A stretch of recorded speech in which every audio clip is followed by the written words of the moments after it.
Natural life which खुश आमदीद वेखण वाले नूं अस्सलाम वालेकुम। अज मैं एक वीडियो लैके आया जी जितने भी ज़ाफरान लाने वाले नवें बंदे इस कम पौने वाले उन्होंने वास्ते बहुत बेस्ट है। तो स्किप नहीं करनी, वीडियो पूरी वेखनी है, अच्छी लगे तो शेयर भी करनी है तो सबसक्राइब भी कर लेनी है।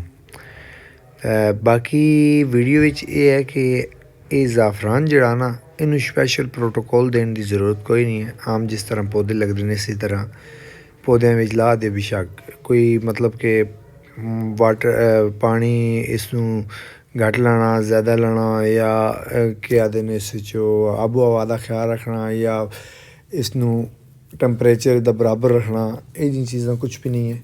नॉर्मल इंजा ला दो, कोई इशू नहीं है। मैं मिलाया हुआ वेख लो, निकल आया, कोई मसला नहीं है। ठीक है।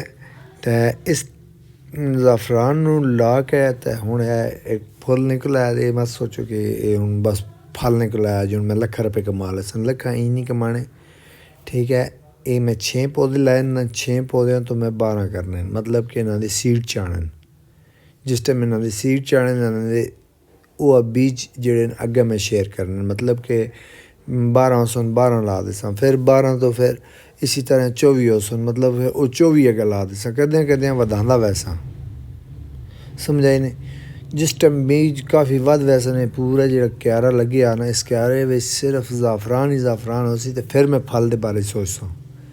ठीक है जी, फल दूर है तो ये चीज़ मालूमात होनी चाहिए, मतलब कि बड़ा सब्र वाला काम है, तंबल वाला घबराहट वाला काम नहीं है। बाकी मेरी वीडियो अच्छी लगे तो शेयर लाइक ठीक है करो, तो मेरे वीडियो ने सब्सक्राइब भी कर लवे, तो कोई अगली वीडियो भी इंशाल्लाह इस तो ज़्यादा बेहतर हो सी। अल्लाह खैर करे और अल्लाह हाफिज़।